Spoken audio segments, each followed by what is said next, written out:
Somaliland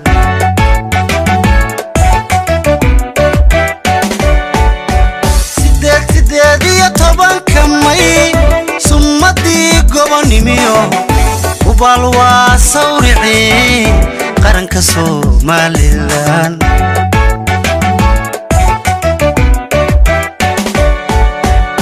wadarartan sarakane xornimo sula naga luntiyo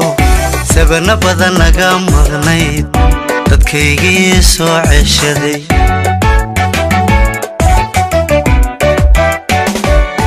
hadda wadarartan sarakane xornimo sula naga luntiyo sabana badan naga maqnayd dadkaygii soo ceshaday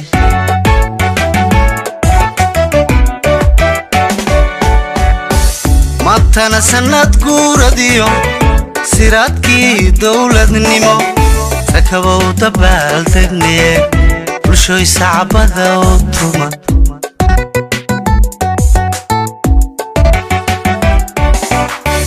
matana sanad guuradiyo siraadkii dawladnimo sakabow dabaal degnee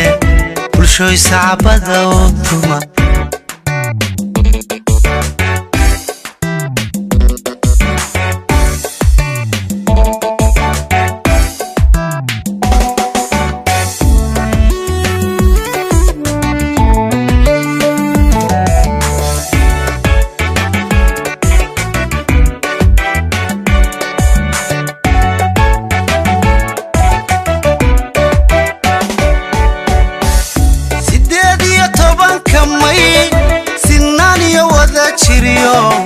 dareediyo weeyagu midnimo lagu seexdayo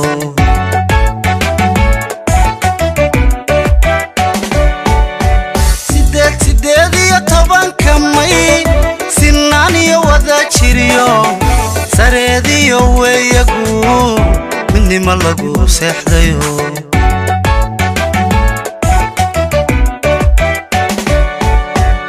wadarartan sadkay hele samada calanka sure xidigta ku salaysan iyo tawxiidkana lagu sarjay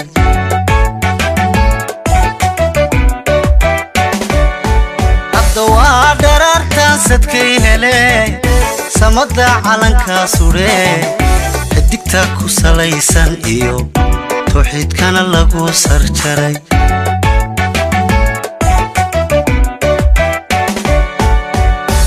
matana sanad guuradiyo siraadkii dawladnimo sakabow dabaal degnee bulshoy sacbada oo tuma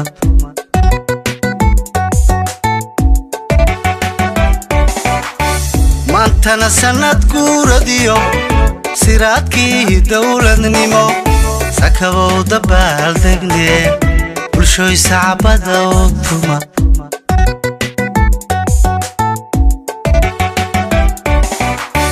matana sanad guuradiyo siraadkii dawladnimo sakabow dabaal degnee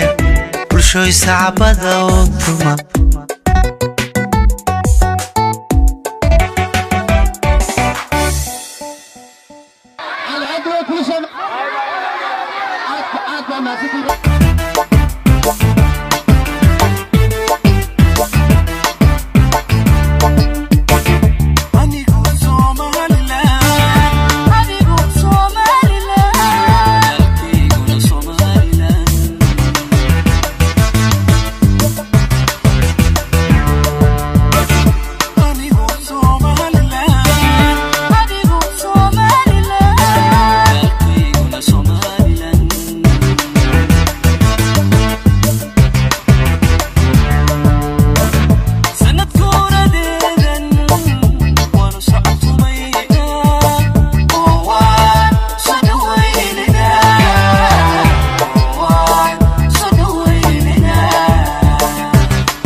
Yes. He said he remembered that time you guys were in Sheikh.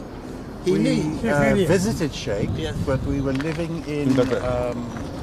we were living first in Berbera. Yes. Then one helicopter went to Las Anod and it did some work there. Las Anod, yes, Las Anod. And I went to Mate on the north coast, and we were there for maybe 3 or 4 days there. And then we went back to Berbera. All right, waxaan doonaynaa inaan interviewgeena yaraa in yar una siiyo. Ujeedada kalena dhinaca weeyaan waqtigaas. Yes. Bal hadda siduu ku soo arkay qorxdeedii dalkeedii sida. All right, go. Asalaamu calaykum waraxmatullaahi wabarakaatuh. Waxaan runtii joognaa goob wanaagsan oo aan ugu dabaaldegaynay 18 May ee Jamhuuriyadda Soomaaliland ka soo wareegtay 26 guuradii. Waxaanu joognaa garoon diyaaradaha helikobtarada iyo diyaaradaha yaryar ee khafiifka ay ka duulaan.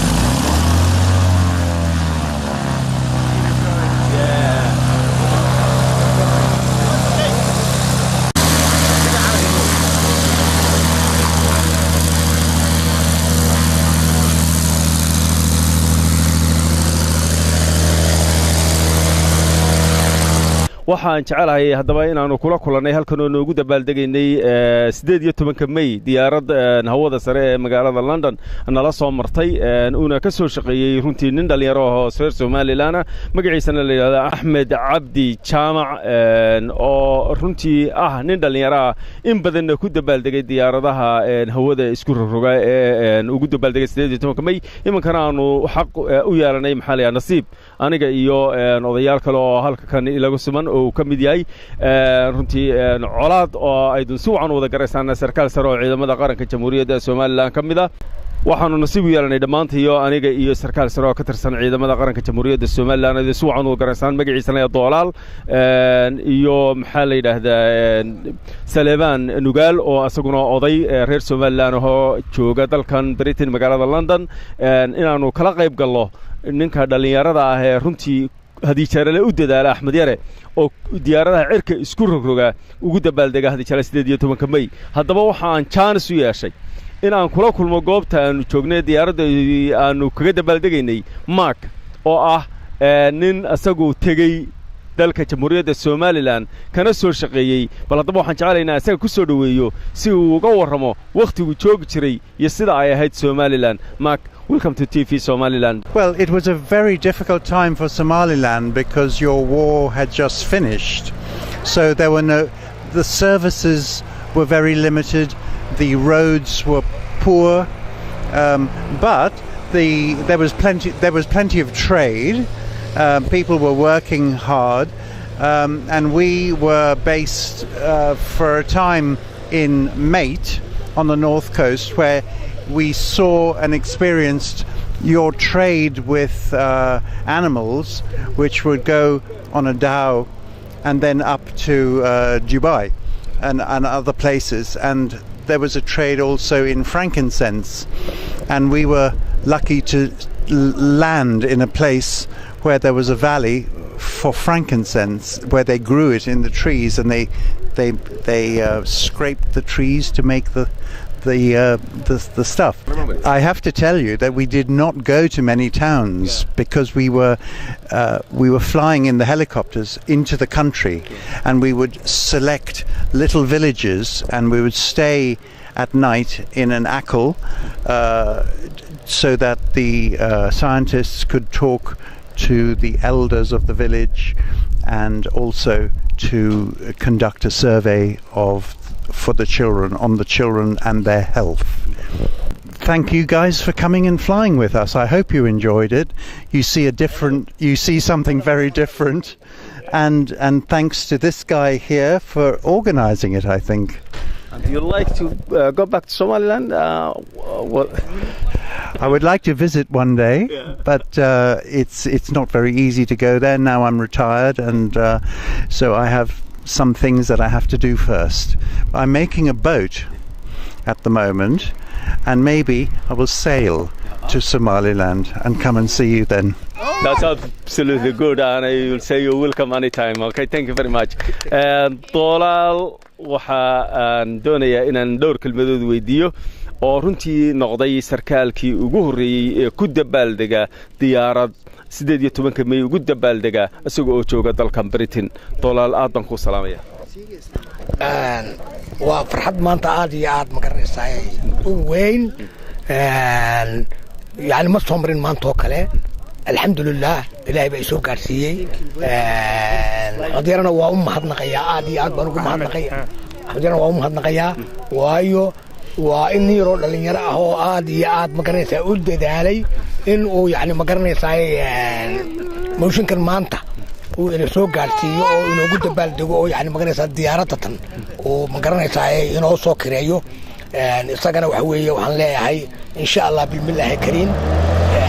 time dambaan ma garanaysaa doonaya inaan Soomaaliland wada tagno oo yani ma garanaysaa ka wada sheekaysano wixii yani ma garanaysaa uu jecel yahay oo aniguna aan ku soo dhaweeyo maadaama aan ahay sarkaal yani ma garanaysaa ka tirsan ciidanka qaranka waxaan jecelahay inaan ku soo dhaweeyo haddii Allah ka dhigo markuu noogu yimaado dalkii aniga madayda 18 Mayna waxaan leeyahay dabaaldeg wanaagsan maadaama ma garanaysaa 18 May xagga abaaraha loo duway oo maanta madaxweynuhu ku dhawaaqay in dadka loo gargaaro oo halkii 18 May looga dabaaldegi jiray maanta xagga laga caawiyo dadka taasuna waxa weeye waa aad iyo aad baan ugu mahadnaqayaa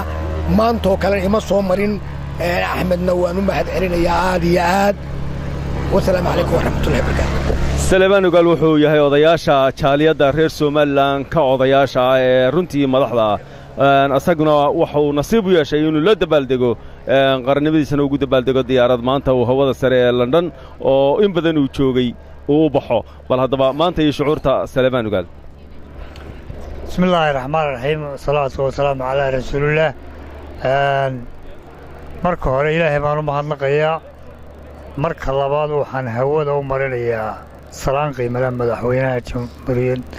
Somaliland iyo marwadiisa iyo dhammaan dawladda waxaan kale oo aad iyo aad u soo dhaweynayaa TV-ga qaranka ayna uu ka socdo maanta waxaan u dabaaldegaynaa 18 May oo Axmed Cabdi Jaamac Axmed Yare ama ku magac dheer Axmed Xiir iyo marwadiisa Nashaad Axmed Xiir had iyo jeer wuu dabaaldegaa Somaliland isagoo ay ku dheehan tahay shucuur qalbigiisa dal jacayl awgii Axmed waa soo dhaweynaynaa sarkaalkan Dolaal isaga laftiisa waa aragtaan oo maanta diyaarad buu fuulay isagoo la jooga farxad bay isna u tahay aynaawi aniga Axmed Yare muu socdeen haddaanu la'aantii xaaskiisa aanay garab taagnayn Soomaalidu waxay tiraahdaa had jeer ragga waxaa isdhaafiya dumar la'aantii muu socdeen halkaa waxaa isaguna jooga beebigiisii yaraa oo aragtaan oo maanta isna dabaaldegaya aad iyo aad baan u soo dhaweynayaa inamadan oo kale waxay u baahan yihiin in laga soo dhaweeyo waddanka in waddanka la keeno in lala sheekaysto in la tuso madaxweynaha in adilaahay ka dhigay meel walba la geeyo waa aragtaanoo falantari buu wixiisa iyo kharashkiisa iyo waa Axmed maanta ku dabaaldegay sidaa daraaddeed aad iyo aad baan u soo dhaweynaynaa 18 Mayna waxaanu leenahay nabadgelyo ku dabaaldega nabadgelyo ilaahay isku keentuso ladana waxaanu leenahay shucuurtiina muujiya idinkoo qadiyadiinna ictiraafka raadinaya si nabadgelyo ah waa idin salaaminaa asalaamu calaykum أحمد عبدي حاج جامع waxa weeyaan nin dhalinyaro ah saan hore u sheegay waxa uu ku dabaaldegay ilaa iyo imanka 5 jeer ayuu diyaaradaha ku dabaaldegay website-da iyo warbaahintuna ay qoraysay maantana waxa nasiib u yeeshay TV-ga qaranka in uu ugu tago maanta diyaaradii uu kula soo dabaaldego waxaan doonayaa inaan dhowr kelmadood shucuurtiisa maanta gaar ahaaneed oo odayaashii saraakiisha hortooda taagan yahay bal hadda uu ka warramo iyo hawshan inta ay kalifto iyo sida uu hawshan u soo qabto أحمد آدم كوسو دويني وانا كفر حسنين كل تاجنا. ما حسنتها. السلام عليكم بسم الله الرحمن الرحيم. ألكم حق السلام يا إن رئيس سومالي لندن especially دليردا إن والسلام يا إن أضياشن والسلام يا عقلدا سراكيشة عيدا كقرنكا مدحوينها تذكرنا والسلام يا نين يرينو ميبا وحن لي مانتا فرحت بقيت أنيجا إنه سكادولالي لتشوجو نين إن آدم مهمة ورجي ودك حرية maantana waa 18 May oo runtii waa maalin waa maalin qaran weeyaan marka anagu hadaan qurba joogta dhalinyarada nahay ee wadankiina hore u tagin wadankaga waan jecelahay dadkayga waan jecelahay aakhirana waan weydiinayaa maxaa noloshaada ku sameysay dadkaagana maxaa ku tartay marka anigu markasta diyaar baan u ahay raggii bedel lahaa odayaasheena inaan ka mid noqdo oo ah inaan nafteeda u horeysiiyo dan inaan anigu nafteeda wax u qabto marka waxaan leeyahay maanta iyadoo 18 May nagu jiro aad u faraxsanahay halka anigu kaligii maanta dabaaldegi lahaa waxna dabaaldegay rag asxaabtay iyo ma sha Allah sarkaal dolaal oo la jooga iyo reerkayga maanta ila jooga inankayga yaraa iyo xaaskayga alxamdulillah rabbil caalamiin maaha wax aniga maanta ku kooban waa waxna qaadanayo reerkoodan iyo family-gana waxaan ka hadlayaa maaha reerkayga kaliya waa Soomaaliland oo dhan marka waxaan leeyahay anigu hadalka runtii kuma fiicni marka iga raali ahada hadii aan maanta waxyaabo mistake ama hadal yar ku hadlo laakiin waxaan leeyahay Somaliland wuxuu baahantay inaan kala dambeeyo waayo iminka waxa arkaysaan waxyaabo badan way qof kasta intuu wax ka soo duwaabo YouTube soo gelinaya waxa muhiimadu waxa weeyaan odayaasheen ixtiraam iyo respect in lagu ilaaliyo iyo kuwa wadanka u soo halgamay in kor noo qaado magacooda oo noocyada iskuulka iyo dhalinyarada anagoo kale iyo kuwa naga siyaareer inaanu barno waxay sabay jireen xagga iyo sidii wadanka u soo xoreeyeen marka waxaan leeyahay anigu wadanka waan jecelahay dadkayna waan jecelahay 18 Mayna waa dabaaldeg khasab nagu ah marka waa mahadsantahay qisayar baan doonayna ku weydiyo oo runtii ereygan dambe uu iga keenay hadeerna aanu markii aan sheekaysanay ay ahayd inaad tiri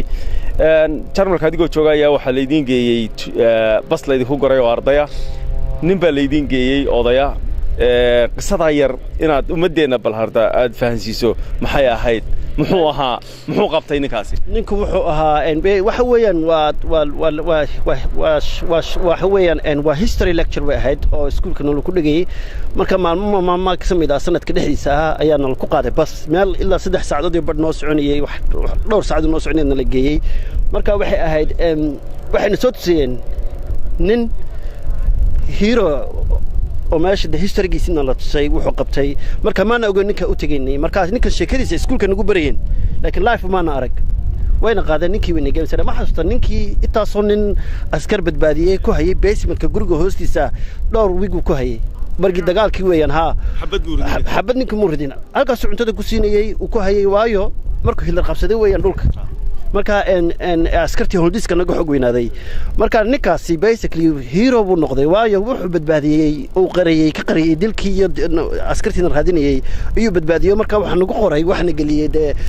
historyga iskuulada nagu dhigo marka waxaan leeyahay ninkaasi waxaas u sameeyay ayaa iskuulada ciyaalka lagu bari jiray marka waxaan leeyahay Somaliland xukuumadda waxaan leeyahay ardayda yaryar ee dhalinyarada